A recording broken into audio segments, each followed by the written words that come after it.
श्रीमद् भागवत कथा को भगवान श्री हरि का साक्षात स्वरूप मानते हुए परम पूज्य अनंत श्री विभूषित जगत गुरु निम्बार्काचार्य श्री मुकुंद देवाचार्य पीठाधीश्वर श्री राधे श्याम शरण देवाचार्य जी ने भगवान श्री कृष्ण की लीला स्थली श्री धाम वृंदावन के मिथिला कुंज में विश्व का पहला श्रीमद् भागवत मंदिर बनाने का संकल्प लिया, क्योंकि द्वापर युग में स्वयं भगवान श्री कृष्ण ने कहा है कि कलयुग में श्रीमद् भागवत कथा ही मेरा साक्षात स्वरूप है। जो भी श्रीमद् भागवत कथा का श्रवण करेगा या करवाएगा उसका कल्याण होना निश्चिंत है।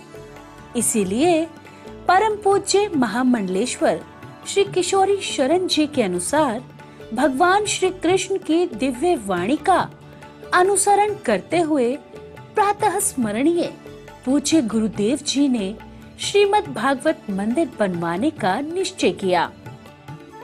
विश्व में पहली बार बनने जा रहे इस श्रीमद् भागवत मंदिर की दीवारों पर श्रीमद् भागवत कथा के 18,000 श्लोकों का शिलालेख किया जाएगा। आप भी अपने नाम से, परिवार के नाम से, पूर्वजों के नाम से श्रीमद् भागवत मंदिर में श्लोक अंकित करवा सकते हैं।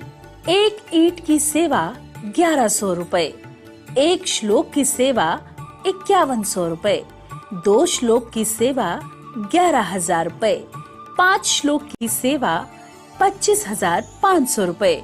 यही नहीं, परम पूज्य अनंत श्री विभूषित जगत गुरु निम्बार्काचार्य श्री मुकुंद देवाचार्य पीठाधीश्वर श्री राधे श्याम शरण देवाचार्य जी और महाराज श्री के कृपा पात्र शिष्य परम पूज्य महामंडलेश्वर किशोरी शरण जी के पावन सानिध्य में यहाँ अखंड श्री युगल नाम महामंत्र हरि नाम संकीर्तन 30 वर्षों से लगातार 24 घंटे चल रहा है।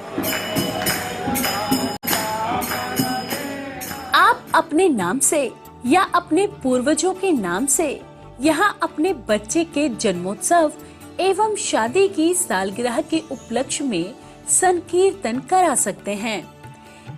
एक दिन की संकीर्तन सेवा 1500 रुपए, एक माह की संकीर्तन सेवा 15,000 रुपए, अखंड संकीर्तन सेवा 21,000 रुपए देकर आप आजीवन संस्था के सदस्य बन सकते हैं। आपके नाम से मरण उपरांत तक संकीर्तन, एक संत का भोजन, गो सेवा चलती रहेगी। संस्था द्वारा आपको प्रमाण पत्र भी मिलेगा, जिसमें आप आजीवन सदस्य रहेंगे।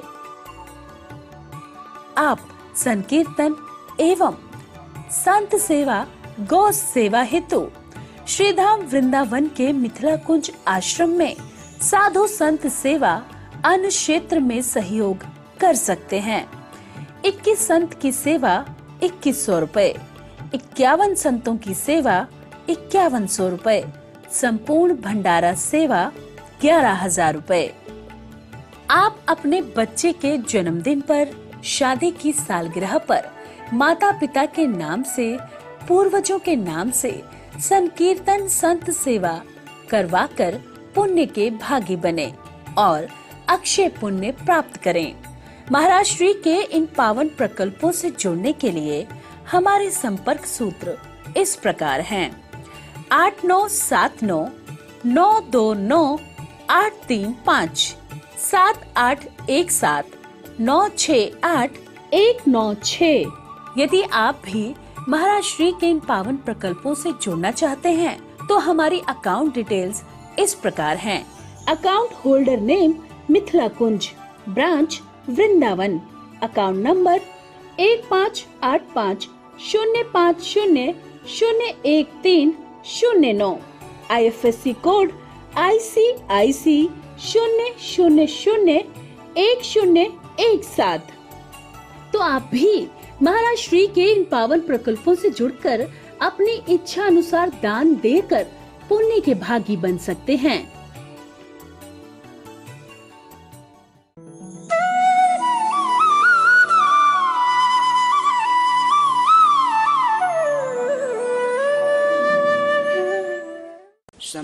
वंदनीय पूज्य चरण समस्त युगों के वैष्णवाचार्यों तथा वैष्णवों के चरण कमलों में शतशः सहस्रशः अनंतशः दंडवत प्रणाम।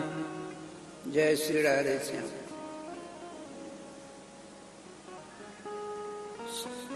श्रीमद् भागवत महापुराण की महिमा की कथा आप लोगों ने संक्षिप्ततया कल के प्रसंग में सुनी।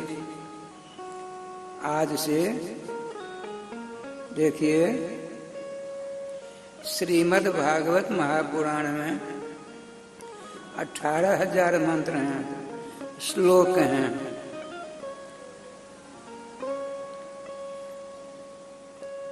श्रीमद् भागवत महापुराण की टीका संस्कृत भाषा में 79 हैं, 180।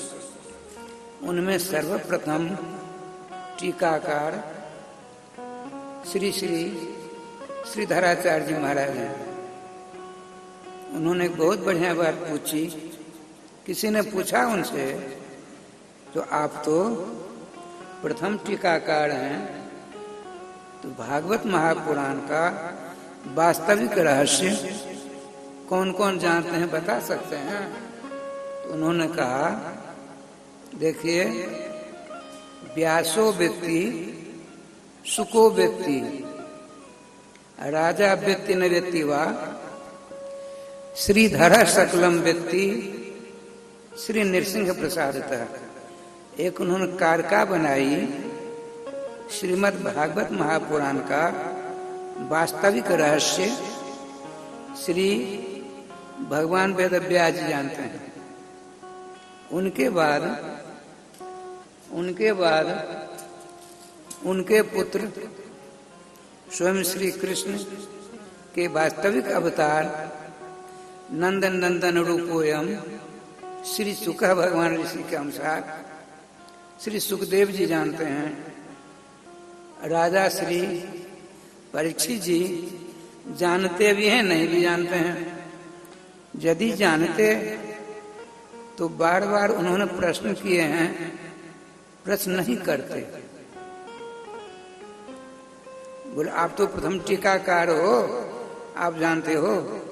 हाँ, श्रीधर सकलम व्यक्ति राधे श्याम, मैं सब कुछ जानता हूं। तो प्रश्न करने वाले ने पूछा तो अहंकार द्योतक बात हो गई। भगवान वेद व्यास जी, भगवान श्री सुखदेव जी और श्रीमद् भागवत महापुराण के प्रथम श्रोता पांडुकुल भूषण स्वयं भगवान कृष्ण ही परीक्षित का रूप धारण करने वाले हैं। और उनके विषय में कहते हो जानते हो कि नहीं जानते हो? आप अपने विषय में कहते हो निर्विवाद सुसत्य बात है, मैं सब कुछ जानता हूं। तो इससे अभिमान झलकता है। नहीं, मैं भगवान नृसिंह जी की कृपा से जानता हूं। मुझमें क्या क्षमता है, शक्ति है, बल पौरुष। सो जाने जे देह जनाई। जिनको सर्वेश्वर श्याम धुर सुंदर जनाना चाहते हैं, वही उनको जान पाता है। वैसे सब चक्कर काटते रहते हैं। देखिए, श्रीमद् भागवत महापुराण की कथा चल रही है। श्रीधाम वृंदावन में एक नहीं अनेक जगहों पर प्रत्येक दिन कथाएं होती हैं, नहीं होती? श्रीधाम वृंदावन में श्रीमद् भागवत महापुराण की कथा कई एक जगह प्रत्येक दिन होती है। और श्रोता भी वही हैं। अखबार होता है, अखबार शब्द का अर्थ संस्कृत व्याकरण करता है खम कृष्णम, खम आनंद, खम राम, खम कृष्ण, न खम इति अखम, न खम न अश्वैत अनस्व, न ब्राह्मण अब्राह्मण, न साधु असाधु, न समास है। खम आनंद, श्री कृष्ण श्री राम, न सुखम न आनंद इति अखम, अखम वृणोति, जो दुख का वर्ण करता है उसका नाम अखबार। व्याकरण सहज कहता है, व्याकरण जो सुख का लेस नहीं जिसमें है उसका जो वर्ण करे उसका नाम अखबार है। इसीलिए आज के अखबार को आपने एक बार पढ़ लिया, शाम को दोबारा पढ़ने की इच्छा नहीं होगी। मैं भुक्तभोगी हूं। श्री निम्बार संस्कृत महाविद्यालय में 59 ईस्वी का मैं छात्र हूं, 1959। अब मेरे कारण से बाबा से प्रार्थना की, हमारे पूज्यचरण गोलोकवासी श्री माधुरी बाबा, ये समाचार पत्र रहता तो अच्छा होता छात्रों। तो मेरे ऊपर कृपा थी, चालू कर दिया।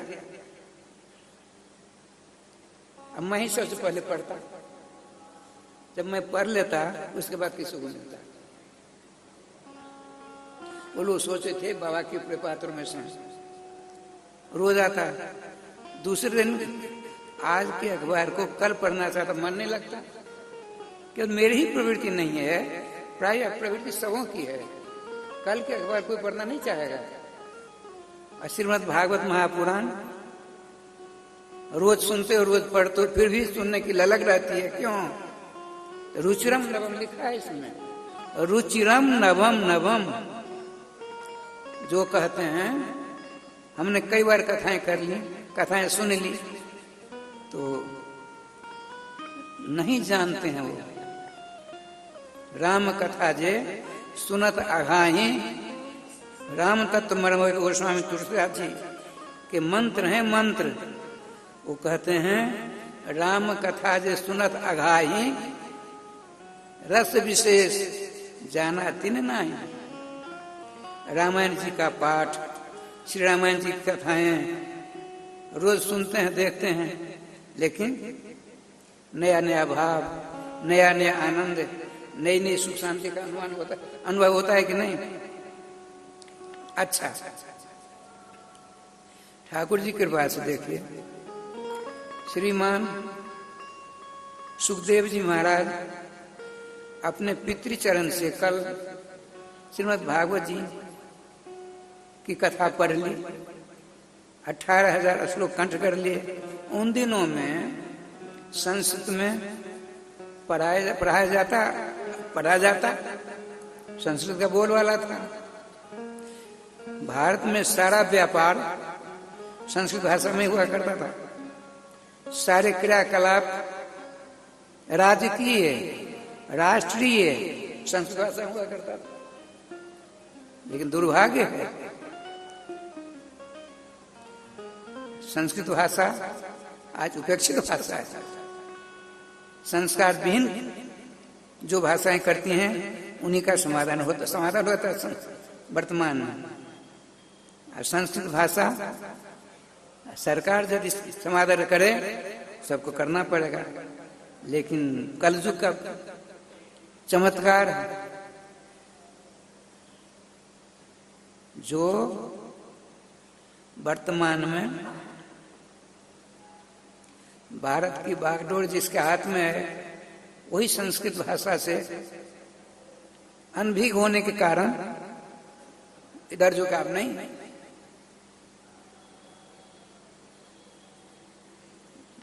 उत्तर प्रदेश बात सुनाता हूं। 1661 संस्कृत भाषा, संस्कृत विद्यालय थे, विद्यालय महाविद्यालय, जिसमें 7वां स्थान था निम्बार संस्कृत महाविद्यालय। रंगलक्ष्मी महाविद्यालय तो केंद्रीय सरकार है, इसका 7वां स्थान था। 151 छात्र संस्कृत पढ़ते थे। धारा प्रवाह यहाँ से जाते थे हम लोग, बिहारी जी संस्कृत में ही बोलते बतलाते जाते थे। वहां संस्कृत में बात होती थी।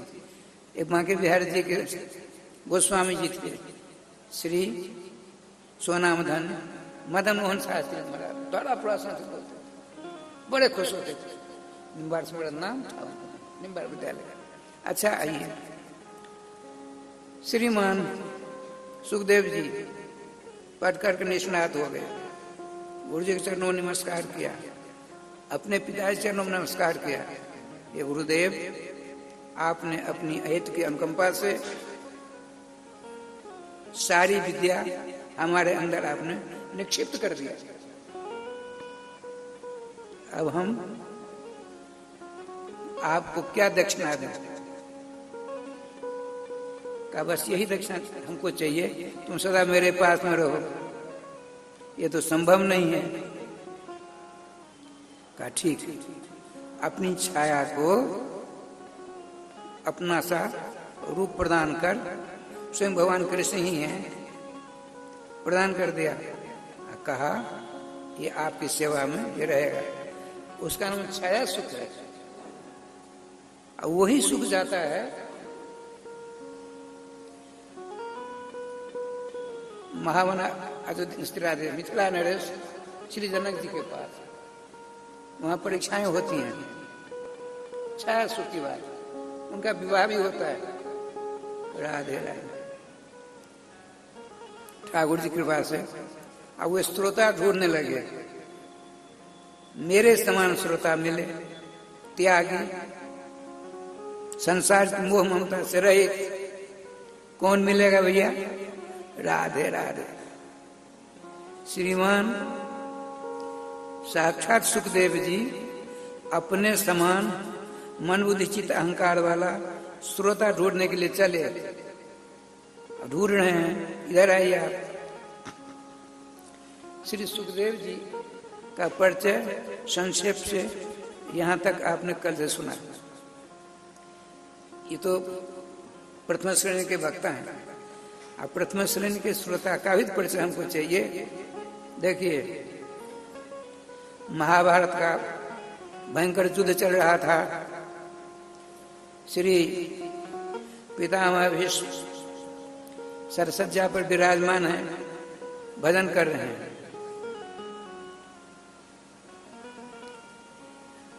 सेनापति का पद मिला आचार्य द्रोण को। 3 दिन, तीसरे दिन उनकी मौत होती है। आज दूसरे दिन उन्होंने ऐसा षड्यंत्र किया, ऐसा षड्यंत्र किया, चक्रव्यूह का निर्माण कर डाला और छल से अर्जुन को दूसरी जगह भेज दिया, त्रिगर्त राजाओं के साथ युद्ध करने के लिए।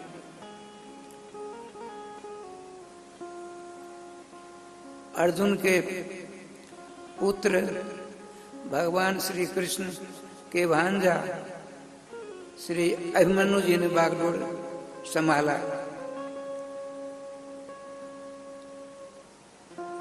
अनीति अन्याय और छल से 7 महारथियों ने मिलकर उनको मौत के घाट उतार दिया। देखिए, दिन में युद्ध होता था, रात में प्रतिभा खाती वीरों का संसार होता। उसमें दोनों पक्ष से बड़े बड़े वीर जाते श्रद्धांजलि अर्पण करने के लिए। अभिमन्यु पत्नी राजा विराट की पुत्री उत्तरा गर्भवती है।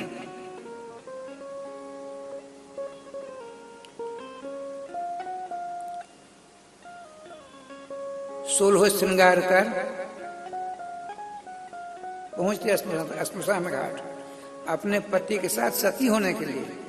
मैं परीक्षित जी का परिचय दे रहा हूं, सावधान। पांडव के 5 पांडव हैं। सूत्रधार हमारे सर्वांतर्यामी द्वारकाधीश कृष्ण भी हैं। इधर द्रोणाचार्य कर्ण प्रवृत्ति सबके सब हैं।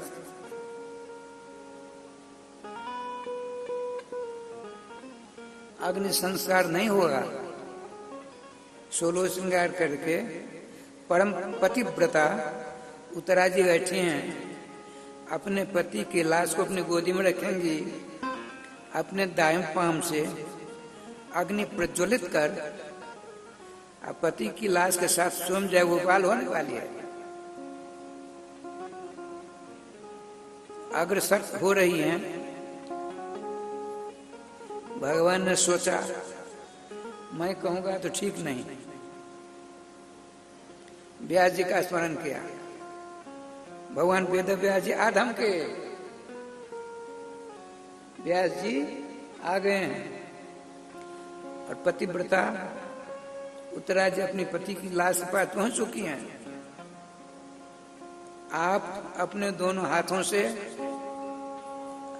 अब मन्नू जी की जो लाश उसको अपनी गोदी में रखना चाहती हैं। स्पर्श हो गया है, तुरंत पदार्पण हुआ। भगवान वेद व्यास ने कहा बेटी सावधान सावधान, सब हो चुके हो गए। भगवान की तो सब रसमयी लीला ही है। बेटी तुम पतिव्रता नहीं हो सकती, तुम अपने पति के साथ सती नहीं हो सकती। भगवान अब जीवन तो मेरा समाप्त हो गया, ये तो मेरे जीवन थे, इनके साथ मैं अर्धांगिनी हूं, अपने जीवन को उत्सर्गित करना चाहती हूं। आप आदेश दें। उनका मैं आदेश नहीं दे सकता। तुम धर्म की रक्षा करने वाले के पक्ष की बेटी हो, बहू हो, हम भी इसी पक्ष में हैं। अब तुम जो ऐसा करेगी धर्म का उल्लंघन होगा। कैसे भगवान? एक अनाथ स्त्री अपने पति के साथ सती नहीं हो सकती। बोले तुम अनाथ नहीं हो, तुम्हारे समान बिरले कोई होंगी। तुम नहीं जानती हो तुम्हारे पेट में जो बच्चा है उसके लिए ये जो खड़े हैं लीलाधारी कृष्ण, इनका एक अवतार होने वाला है। तुम इनके अवतार की जननी होने वाली हो और उसके द्वारा अनंत ब्रह्मांड का महानतम कल्याण होगा। इसलिए बेटी सती नहीं हो। धर्मशास्त्र कहता है दो माताओं को सती नहीं होना चाहिए। कौन सी दो माताएं? जिसका बेटा महारथी है। महारथी उसको कहते हैं जो सूर्योदय से लेकर सूर्यास्त के अंदर 10,000 सैनिकों को मारकर संगध्वनि कर दे, उसका नाम है महारथी। उसका पति यदि मर जाए तो उसकी पत्नी को सती नहीं होना चाहिए। महाभारत में प्रकरण है। आचार्य द्रोण महारथी नहीं अतिरथी थे। अतिरथी उसको कहते हैं जो 1000 महारथी को देखते ही देखते समाप्त कर दे, उसका नाम अतिरथी होता है। अमरकोश का है। ठाकुर जी कृपा से अतिरथी थे हमारे आचार्य द्रोण। भगवान शंकर को छोड़कर कोई युद्ध उनको परास्त नहीं कर सकता। भगवान श्री कृष्ण की लीला थी, इसलिए उनकी मृत्यु हुई। उनको मरना जरूरी था। अब उनकी पत्नी आचार्य द्रोण की पत्नी का नाम है कृपी जी, और सती होना चाहती है। तो मैंने उनको जाकर मना किया था। मैं करूंगा भविष्य में। श्री भगवान वेद व्यास जी कहते हैं उनको सती नहीं होने दूंगा। क्यों? उनके बालक अश्वत्थामा महारथी है। महारथी की मां को अपने पति के साथ सती नहीं होना चाहिए, ये धर्मशास्त्र कहते हैं। अब तुम और एक गर्भवती माँ को शक नहीं होना चाहिए। बेटी तुम गर्भवती हो और साधारण माँ नहीं होने वाली हो तुम। तुम्हारे पेट में भगवान सर्वेश्वर श्याम सुंदर का एक अवतार आवेगा और उसके द्वारा दूसरा अवतार होगा। देखिए, परीक्षित जी भगवान श्याम सुंदर का एक अवतार, और श्रीमद् भागवत भगवान श्याम सुंदर का एक अवतार। भगवान ने वाणी का अवतार धारण किया है परीक्षित की रक्षा करने के लिए। यद्यपि परीक्षित जी श्री कृष्ण ही हैं। एक छोटी सी बात सुना देता हूं। परीक्षित का परिचय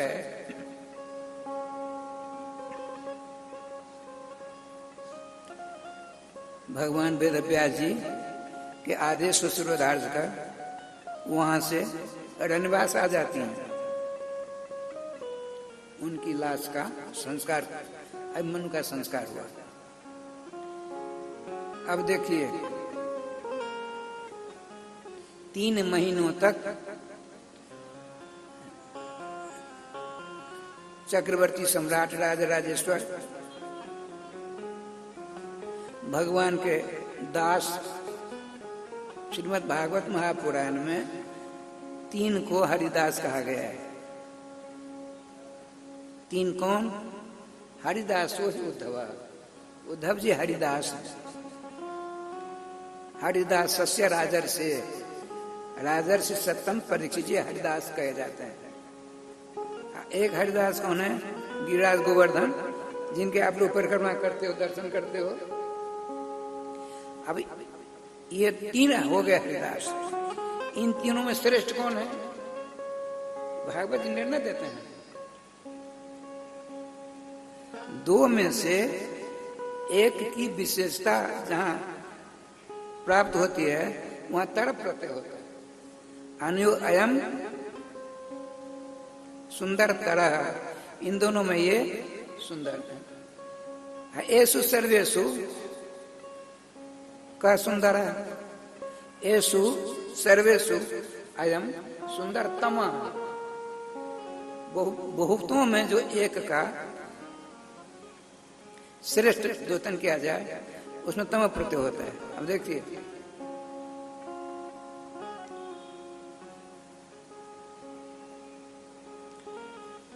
गिरिराज जी के विषय में श्रीमान सुखदेव जी महाराज कहते हैं,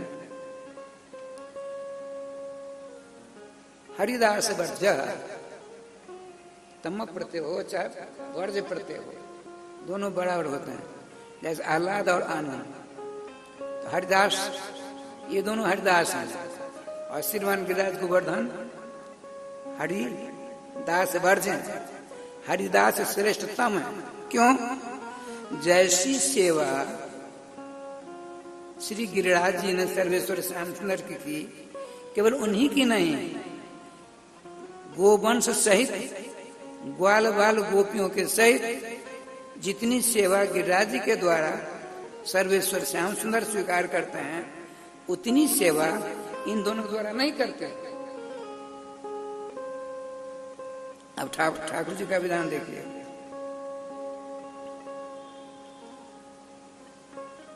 तीन महीनों तक श्री द्वारकाधीश विराजमान रहे। अब चलने वाले हैं, तो श्री उत्तरा जी ने सोचा, मैं अशुभ वेश वाली जो विधवा हो जाती है उसको श्रृंगार नहीं करना चाहिए, अच्छे अच्छे कपड़ों को धारण नहीं करना चाहिए। एकमात्र उनके सामने में पति के रूप में सर्वेश्वर श्याम सुंदर ही हैं। उनको रिझाने के लिए रात्रि दिवा तन निमित्त क्रियाकलापों का संपादन करना चाहिए। ये सब बातें प्राप्त होती हैं धर्म ग्रंथों में। उस विधा का पालन कर रही थी, एकांत में रहती थी, श्री कृष्ण मंगल नाम का जाप करती थी। मैले कुचले, देखिए राजपुत्री और राजकुल वधू हैं, लेकिन मर्यादा का पालन कर रही हैं। भगवान सर्वेश्वर का आज महाप्रयाण होगा हस्तिनापुर से द्वारका के लिए। इस वेश को देख करके उनके मन में कष्ट होगा, और यात्रा के समय में यदि विधवा स्त्री दिख जाए तो अपशगुन माना जाता है। परम धर्मात्मा की कुलवधु उत्तराज ने कहा ना, हम यहीं से उनके दर्शन करके यहीं से विदा करते हैं। कुंती जी द्रौपदी जी विदा में लगी हैं, और भगवान श्री श्याम सुंदर अर्जुन के साथ रथासीन होने जा रहे हैं। राधे श्याम जी, भगवान श्री कृष्ण ने 6 प्रकार से समों से मिलने का काम किया। 6 प्रकार से हस्तिनापुर से चलते हैं तब, और द्वारका में पहुंचेंगे तभी 6 प्रकार से मिलेंगे। अपने से बड़ों के चरणों की रज ली, समवेग से हृदय से लगाया, कर स्पर्श से हाथ से हाथ मिलाया। लोग कहते हैं अंग्रेजों की देन है, नहीं, भगवान श्री कृष्ण की देन है। राधे राधे। 3 हो गए, और जो अंतर लोग हैं मुस्कुराते हुए कहते हैं ठीक हो ना। 4 ऊपर अट्टालिकाओं पर स्त्रियां भगवान के ऊपर पुष्प बरसा रही हैं, मुस्कुराते हुए अभिवादन स्वीकार करते हैं। 4 और छोटे उनसे चरण स्पर्श कराते हैं। 6 प्रकार से भगवान श्याम सुंदर मिलते हैं। हस्तिनापुर से सब कुछ हो गया, अब रथासीन होने वाले हैं। इतने में दुर्योधन पुत्र अश्वत्थामा ने, देखिए दुष्ट तरह नहीं छोड़ता है। क्या साधु को साता छोड़ देनी चाहिए? बिल्कुल नहीं। दुष्टता करता करता समाप्त हो जाएगा। असंत, अरे स्वयं भगवान सुखदेव जी ने कहा है, जब सट्टासुर को संहार करके भगवान बड़े किलकारियां मार रहे हैं, तो भगवान श्री सुखदेव जी कहते हैं, हिंस्रः स्वपापेन विहिंसता खला साधु समत्वेन भयापयुंचते। हिंसक प्राणी अपनी हिंसावृत्ति से, अपनी दुष्ट वृत्ति से सभी जगह त्रस्त रहा करते, साधु समता बुद्धि से सभी जगह चकाचक रहते हैं। तो श्री कृष्ण तो परम साधु हैं। राधे राधे। ये भगवान सुखदेव जी की बात है।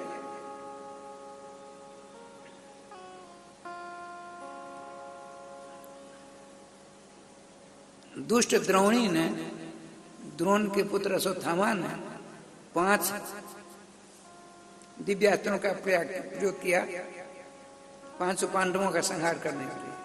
अब ब्रह्मास्त्र का प्रयोग कर दिया। परम पतिव्रता अभिमन्यु पत्नी, परम सती साध्वी, गर्भवती उत्तरा के गर्भ में जो बच्चा है उसको जलाने के लिए, ताकि पांडव कुल निर्बीज हो जाए। जाको राखे साइया, मार सके नहीं कोई, बालन बाका कर सके, जो जग बेड़ी हो। भगवान स्वयं रक्षा के फिर भी नहीं जानते दुष्ट। भगवान ने अपनी माया के द्वारा 5 पांडवों की ओर आने वाली उन बाणों को समाप्त कर डाला। अब ब्रह्मास्त्र उत्तरा के गर्भ में घुस गया। उसकी भयंकर ज्वाला से, देखिए राजस्थान, सावधान। पतिव्रता पत्नी को क्या करना चाहिए? अपनी परंपरा का निर्वहन करना चाहिए। तो उत्तरा की सास कौन? द्रौपदी जी। और द्रौपदी जी की सास कौन? कुंती जी। भगवान श्याम सुंदर एक बार कुंती जी के महल में जाती हैं। भगवान वहां से बाहर जाने वाले थे, वो नेत्र बंद करके श्री कृष्ण ध्यान कर रही हैं, गोविंद जय जय गोपाल जय जय नाम का जाप कर रही हैं। श्री कृष्ण पहुंचे, बहुत देर तक परम भक्ता कुंती के स्वरूप का दर्शन करते भगवान। जैसे आप बिहारी जाते हो, बिहारी जी तो बंगला के दर्शन करते हो, सिंहासन के दर्शन करते हो, बांके बिहारी जी के स्वरूप से आपका कोई संबंध नहीं है।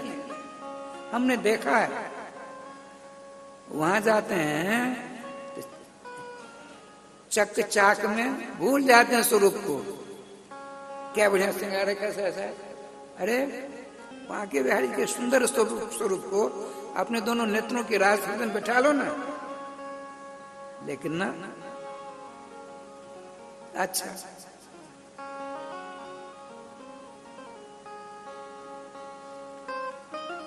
श्याम सुंदर के स्वरूप का ध्यान करती हैं, उनके नाम का जाप कर रही हैं। काफी देर तक सर्वेश्वर श्याम सुंदर ने दर्शन किया, फिर जाना है। आपने कहा माँ नेत्र खोले, सर्वेश्वर श्याम सुंदर को देखा, श्याम सुंदर चरण पकड़ लिए। कृष्ण कई श्लोकों में दोहरा स्तुति करती, उन्होंने कहा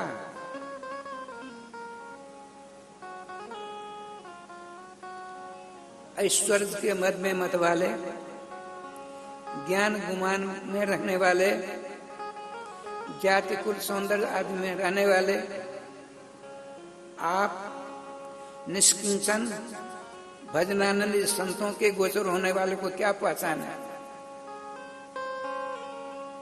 जो जाति के अभिमान, कुल के अभिमान, विद्या के अभिमान, स्वरूप के अभिमान, धन दौलत के अभिमानी होते हैं, वे आपके नाम से बैर करते हैं।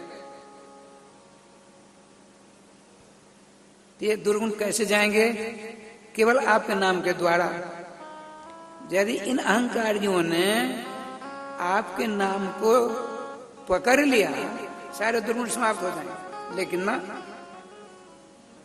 गौतमी तंत्र में आया है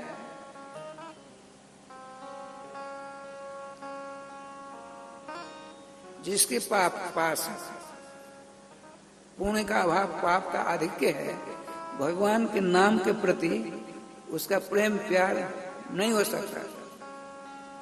स्वल्प पुण्य बताम राजन विश्वास को नहीं बजाए। थोड़े पुण्य वालों का विश्वास भगवान में हो सकता है, लेकिन नाम में नहीं होगा। और जब तक नाम के प्रति विश्वास नहीं होगा, तब तक नाम ही नहीं मिल सकते। ध्यान रखेंगे, नाम का अधीन नाम ही है।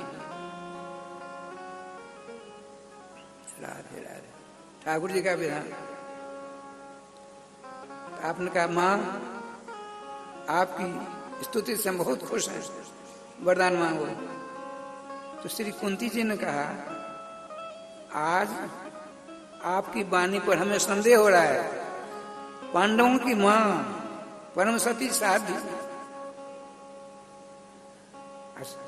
अपनी सेवा से भगवान दुर्वासा को प्रसन्न करके, खुश करके उनसे एक ऐसा मंत्र प्राप्त कर लिया है, सारे देवता को बुला सकती हैं। इतनी क्षमता संपन्न वो कहती हैं श्री कृष्ण आज आपकी वाणी पर हमें संदेह है। तुम कह जो चाहिए मांग लो, लेकिन हम जो मांगना चाहते तुम नहीं दे सकते। माँ ऐसी बात है, यदि तुम कहो अपना सर कलम कर तुम्हारे चरणों में रख दूंगा। तुम्हारा सर लेकर मैं क्या करूंगी? अच्छा मैं वचन देता हूं, जो तुम मांगो मैं दे दूंगा। क्या कहते हैं? हमने आपने कभी नहीं, देखिए जब से सृष्टि बनी है तब से और अब तक किसी ने भगवान कृष्ण से, भगवान राम से दुख नहीं मांगा। सबों ने सुख ही मांगा है। हम वृंदावन आते हैं, आपके माध्यम से बहुत आते हैं, इसलिए चलो वृंदावन की यात्रा हो जाएगी, भागवती सुन लेंगे। लेकिन वृंदावन की यात्रा भागवत सुनकर हम तकलीफ मांगेंगे सो है। मैं अपनी बात बताता हूँ, स्वप्नावस्था में भी हमने अपने इस जुगल सरकार से राधेश्याम तकलीफ नहीं मांगी, कोई नहीं मांगता। लेकिन आश्चर्य की बात है, जिसको आपने स्वप्नावस्था में प्राप्त करने की अभिलाषा नहीं रखते, वह आपको दर्द होता है। चक्रवत परिवर्तन से दुखान से सुखान चल, गाड़ी के पहिए के समान सुख और दुख चक्कर काटते हैं। लेकिन दुर्भाग्य है, सुख प्राप्त करने के लिए हम नाना प्रकार के प्रयास करते हैं, और दुख प्राप्त करने के लिए नाना प्रकार प्रयास करते हैं, दुख नहीं आवे, फिर आ जाता है। ऐसा होता है कि नहीं? राधे श्याम। जैसे आपने दुख प्राप्त करने के लिए प्रयास नहीं किया कभी, उसी प्रकार से सुख प्राप्त करने के लिए भी प्रयास नहीं करिए। आप जिसके लिए आए वह करो। 2 अरब 98 करोड़ जन्म के बाद आपको मानव शरीर मिला है। 2 अरब 98 करोड़ जन्म के बाद इस शरीर का सदुपयोग करिए। सदुपयोग किया, 24 घंटों के अंदर 21,600 बार सांसें निकलती हैं। हर सांस पर नाम लीजिए, संभव नहीं है। इसीलिए माला आप लोगों ने रख रखी है। जो कुछ करना, जो खाते पीते खाओ पियो, लेकिन नाम लेते रहो। नाम भगवान की कृपा से सारे दुर्गुण उनके धीरे धीरे क्षीण हो जाएंगे, कमजोर हो जाएंगे, और उस जगह पर गुण का अवधान हो जाएगा, गुणावतरण हो जाएगा। अच्छा आइए, आपने कहा हमको विपत्ति दो। एक बार नहीं, विपदा संत न शाश्वत गुरु। हमको सेकंड सेकंड में, कदम कदम पर विपत्तियां मिलती रहे, ऐसा आशीर्वाद दो। भगवान श्याम सुंदर ने कहा, बुआ जी, भगवान श्री कृष्ण महादेव की 5 बहनें थी, कुंती जी भी एक है। बुआ जी दुख लेकर क्या करोगी? देखो, तुमने ऐसी अकृपा कर दी हम पांडवों के ऊपर, चक्रवर्ती सम्राट बना दिया मेरे बच्चों को, उसमें उलझे रहेंगे, तुमको भूल जाएंगे। हम उस चक्र में पड़ने वाली नहीं है। हमको कष्ट दो, कष्ट दो, कष्ट दो। जब कष्ट होता है, यहाँ बहुत बैठी माता है, किसी प्रकार कष्ट होता है तो वो नाम की शरण लेते हैं। किसी कष्ट होने वाला होता है, नाम की शरण लेते हैं। बहुत बड़ा विश्वास है। नाम भगवान उनके विश्वास की रक्षा भी कर देते हैं। जो काम भगवान से नहीं होता, ध्यान रखेंगे, जो काम राम और कृष्ण से नहीं होगा, वह काम उनके नाम से हो जाएगा। राम कृष्ण को प्राप्त करने के लिए बड़े बड़े उपाय करने पड़े, तभी नहीं मिलते हैं। नाम को पकड़ लीजिए, उनको आना ही पड़ेगा। नाम को पकड़िए, नाम को पकड़िए। श्रीमद् भागवत महापुराण तो ऐसा एक भी श्लोक नहीं है जिसमें नाम की महिमा का वर्णन न प्राप्त हो। श्रीमद् भागवत महापुराण में 18,000 श्लोक हैं। एक भी मंत्र, एक भी श्लोक ऐसा नहीं है जिसमें नकार या मकार न हो। जिसमें नकार या मकार न हो तो व्याकरण का सूत्र है, टीकाकरण बहुत बढ़िया समझाया। वो विषय यहाँ का नहीं है, जरा गूढ़ है, व्याकरण की बात है। व्याकरण शास्त्र के आधार पर श्रीमद् भागवत महापुराण में एक भी ऐसा श्लोक नहीं है जिसमें नकार या मकार न हो। और जिसमें प्राय नहीं है 10-5 में, तो दूसरों सूत्रों से, दूसरे श्लोकों से नकार मकार ला करके संपुष्टि करिए। अलंतम सूत्रांतरादन वर्तनीय सर्वत्र। दूसरे श्लोकों से नकार मकार को लाकर नाम की सिद्धि करिए। ये छूट है व्याकरण शास्त्र, नामात्मक श्रीमद् भागवत है। जैसे इसी का अनुवाद गोस्वामी तुलसीदास ने कर दिखाया। गोस्वामी तुलसीदास जी का जो महामंत्रात्मक रामचरित मानस है, उसमें एक भी चौपा या दोहा या छंद स्वर था नहीं मिलेगा आपको जिसमें रोज या मोनो मिले। मिलेंगे ही दोनों के दोनों। कहां से मिला उनको? श्रीमद् भागवत महापुराण से। बहुत बड़े विद्वान थे, चमत्कारी संत थे। अच्छा, द्रौपदी जी, राधे राधे। देखिए क्या बोले, प्रथम क्या सुंदर बात होती। महाभारत युद्ध से पहले द्रौपदी जी का वस्त्रापकर्षण होता है, चिरहरण। 10,000 हाथी के बल वाला था दुशासन। अब द्रौपदी जी की भुजा में अनेक हाथियों का बल है। पतिव्रता पत्नी भगवान रामकृष्ण को भी परास्त कर देती है, तो दुशासन क्या है? लेकिन ऋतुमती थी, ताकत लगाई। जब भुजाओं की ताकत क्षीण हो गई, दांत में बड़ी ताकत होती है, आपने दोनों साइड को मिलाकर दांत से पकड़ लिया।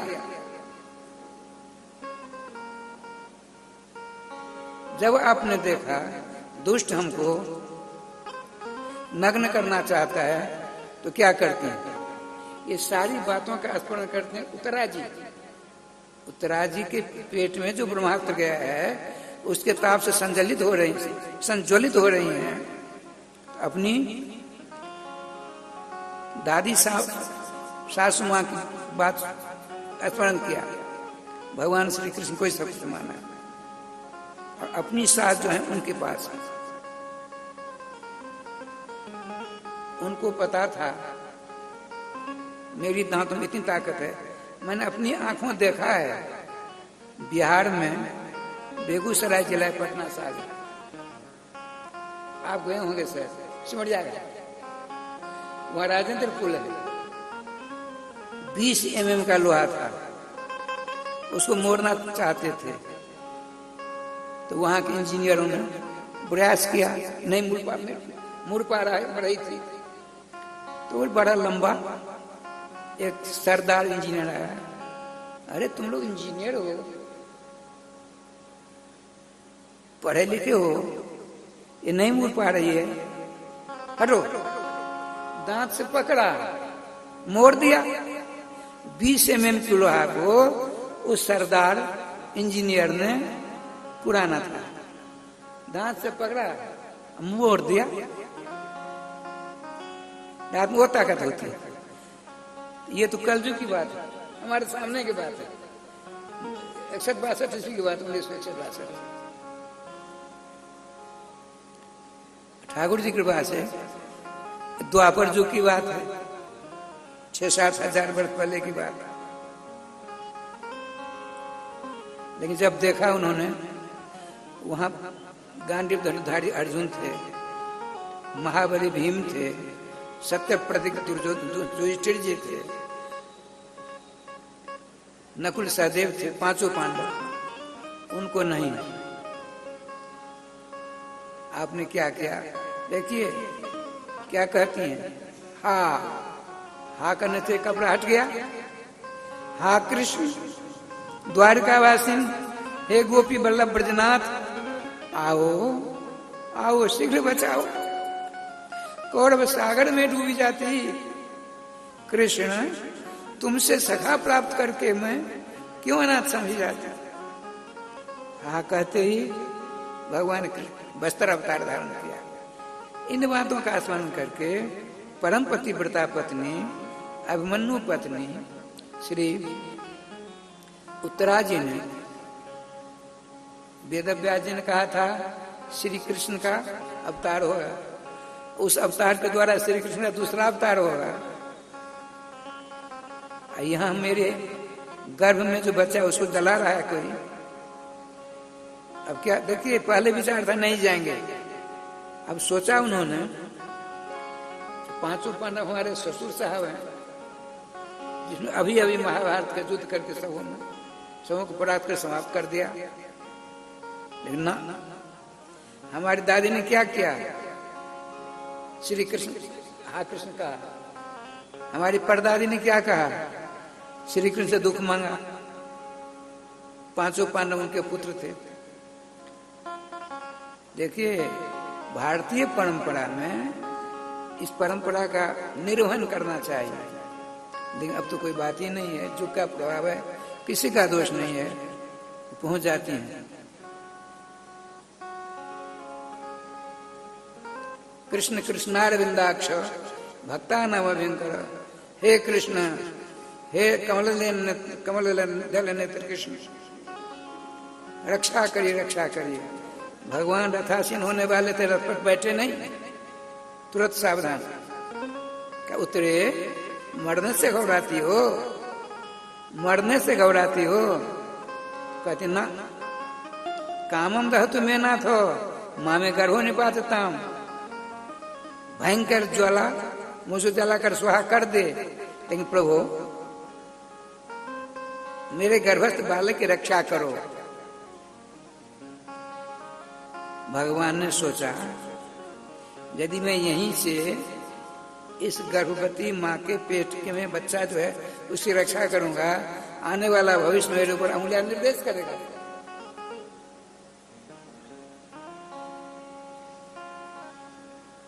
बंशीधरी टीकाकार ने बड़ा स्पष्टीकरण किया है। भगवान ने सोचा, यदि यहाँ से हम उसकी रक्षा कर देते हैं तो भविष्य में लोग हमारे ऊपर कहेंगे, उस बच्चे ने तो रक्षा करने की बात नहीं कही, उसकी माँ ने कही। उसी प्रकार से सबों की रक्षा करो करना। भगवान ने सोचा, क्या सोचा? एक पतिव्रता पत्नी का आदेश है, प्रार्थना नहीं है। देखिए, ध्यान रखेंगे, पतिव्रता पत्नी कुछ कर सकती है। एक छोटी सी बात सुना दूं, महाभारत की बात है, पतिव्रता के ऊपर। एक ब्राह्मण की बेटी, बड़ी लंबी चौड़ी, बड़ी लंबी है, उसका नाम रखा गया सुदीर्घा। दीर्घ माने लंबा, ये सुदीर्घा है, बड़ी लंबी। ऐसा इससे विवाह करने के लिए किसी ने नहीं सोचा, किसी ने स्वीकृति नहीं दी। तो इसने सोचा जो तपस्या करके स्वर्ग चले जाते हैं। तपस्या करने उस सुदीर्घा ने तपस्या ऐसी की, सदेह जाने लगी स्वर्ग। देवराज इंद्र ने भगवान ब्रह्मा से कहा, ये क्या लीला हो रही भगवान, संभालो। भगवान ब्रह्मा जी आए, उस सुदीर्घा से कहा, बेटी नियम है, तुम अपने पिता की बेटी हो, तुम कुंवारी हो, जब तक तेरा विवाह नहीं होगा तब तक स्वर्ग नहीं आ सकते। तुम बहुत तपस्या की, जो पहले विवाह करो। तो किसी कोई हमको स्वीकार नहीं करता, तो नियम लो, जो तुमको मिले पहुंचते ही प्रथम बार उससे विवाह करना। उसने संकल्प किया, धरती पर जाते जिसके ऊपर मेरी दृष्टि पड़ेगी उसी को मैं स्वामी बनाऊंगी। अब देखिए, एक कुष्ठ था, कुष्ठी था, उसके शरीर से बालों निकाल लिया था, उसको दृष्टि पड़ी, प्रतिज्ञाबद्ध है, विवाह कर लिया। अब वह बड़ा खतरनाक था, क्रोधी था, कामी था, चला फिरा जाता नहीं था, खूब सेवा करती है, लेकिन उदास रहता है। वो जो कुष्ठी था उदास रहता था। तो आपने सोचा क्या कारण है, मैं इतनी सेवा करती, नाना प्रकार के व्यंजन बनाकर खिलाती पिलाती, फिर कभी प्रसन्न खुश नहीं होते। एक दिन सुदीर्घा ने अपने पति उस कुष्ठी से पूछा, स्वामी मुझसे कोई गलती हो रही है क्या?